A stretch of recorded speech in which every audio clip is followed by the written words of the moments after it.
Okay, welcome to chapter 2. We're going to break up Greeks and Romans because there's so much information available on them both. So we're gonna start with Greeks. And actually we're going to in order to start with Greeks, we actually have to start with some other Mediterranean civilizations that existed before the Greeks. So we're going to talk about a couple of other civilizations before we start. So we'll talk about Minoan and Mycenaean civilizations.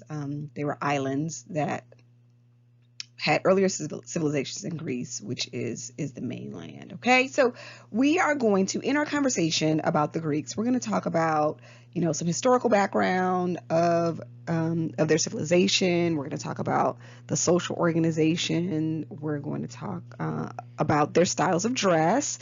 We are going to talk about fabric production, dominant styles, footwear, of course. We'll talk about some of the global connections. We're going to talk quite a bit about the social organization and, more importantly, the role of women in that social organization. Of course, because we are talking about Greece, we are going to be looking at a lot of historical images. So we'll be looking at a lot of sculpture and pottery. We'll be looking at a lot of sculpture. So I started with this one. I'm a historian by background, and the ancient world was my favorite. So I actually have this image that really doesn't even have any clothing on, but it's just an interesting story. This is actually this person that is here is the person that you know as Aquarius. Aquarius actually was a Trojan boy that was so well known for his beauty that Zeus, the king of the gods, the god of all gods, transformed himself into an eagle. That's why he's pictured as an eagle, and shepherded him away. Actually, his name wasn't Aquarius then. It was Ganymede, and he shepherded him away, and ultimately he was the water bearer for the gods. He is one of the few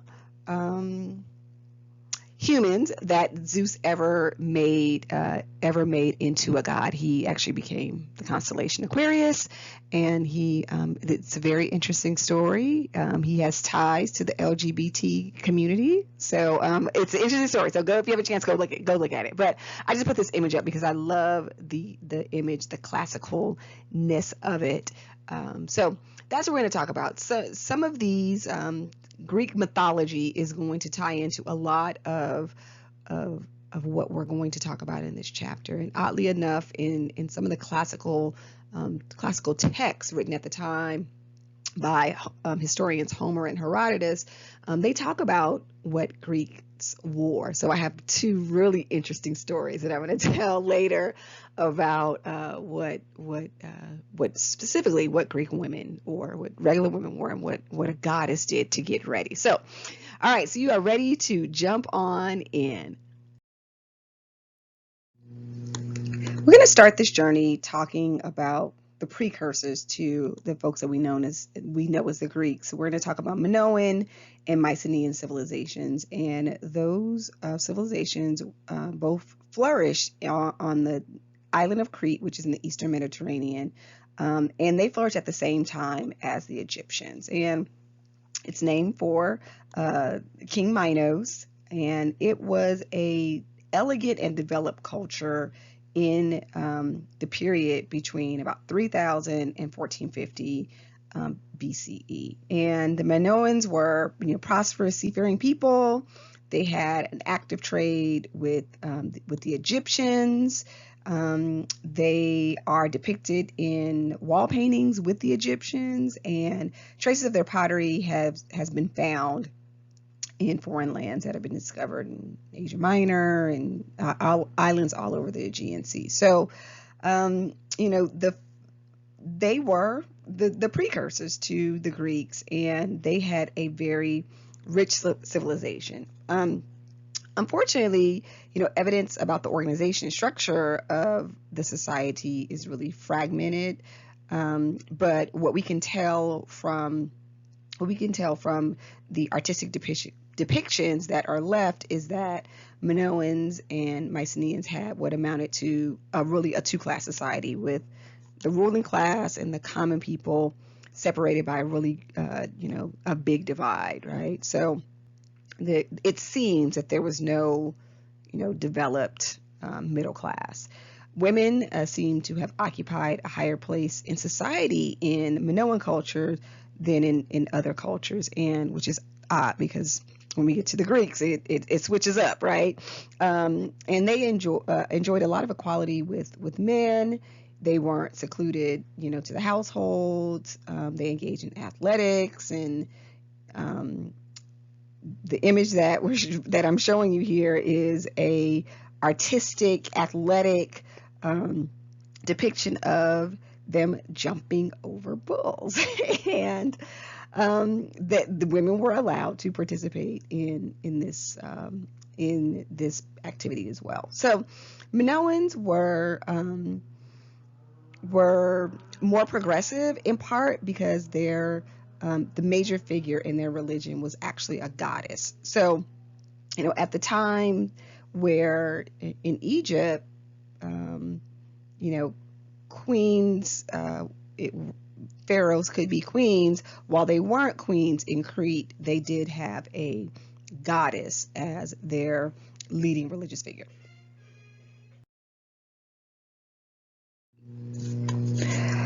Where do we get our information from, right?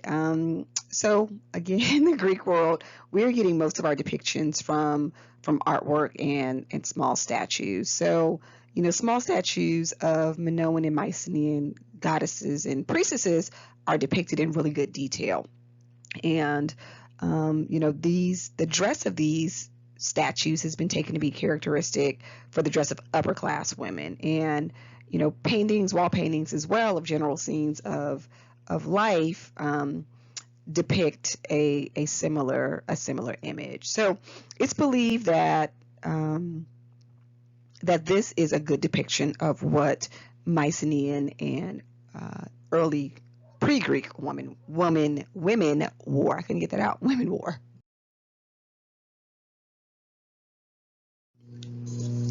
So because we're looking at historical images, we're looking at statuary, and we're going to look at this next image in reference to textile production and construction of garments. And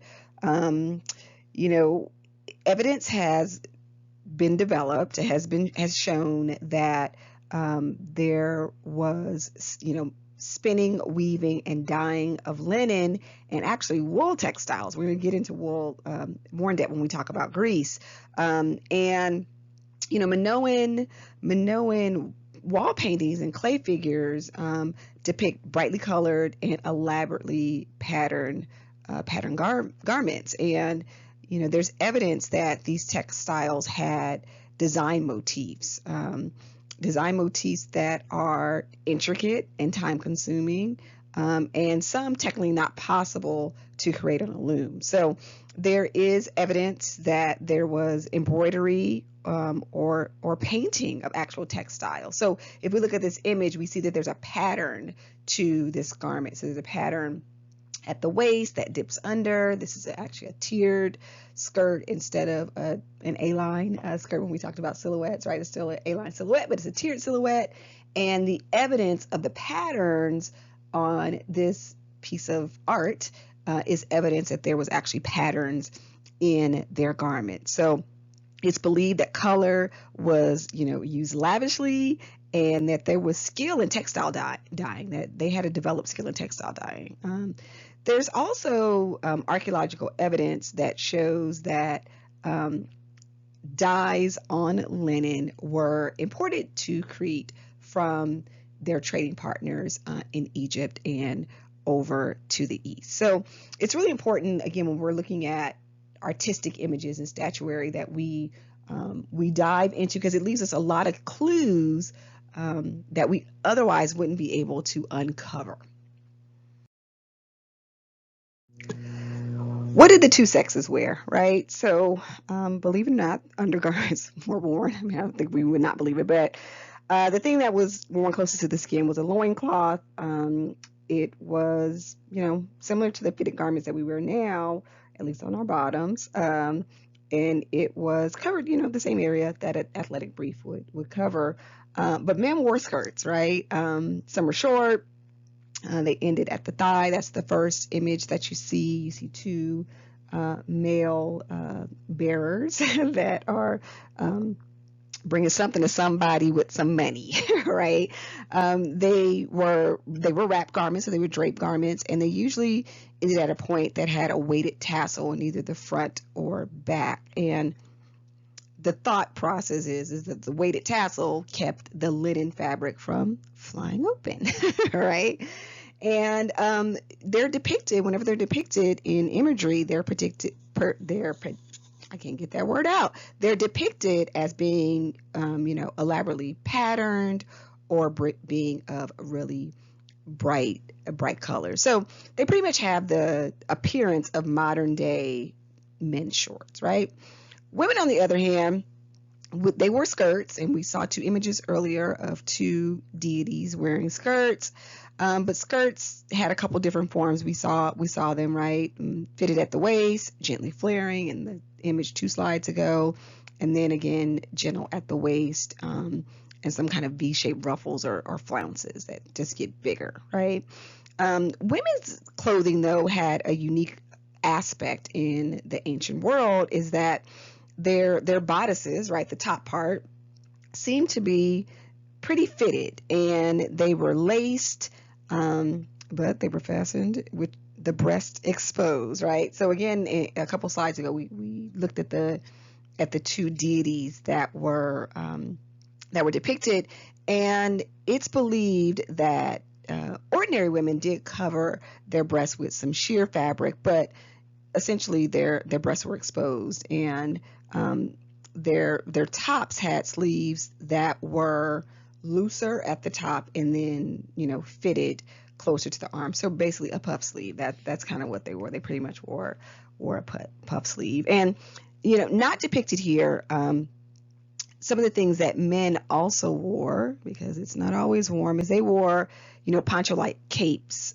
in combination with their skirts. And these capes covered the upper part of their body and appeared to just be a rectangle fabric, right, folded in half, open and cut in the head, right? So a draped garment, pretty much, a form of a tunic. And in the next, the other image on this page, we do see that oftentimes men and women wore some of the same things. So men and women both did wear T-neck tunics that were both long sleeve and short sleeve, and women's tunics were generally long. Men's could be either long or short, and generally they were decorated with some patterns at the hems or along the sides or along the shoulder lines.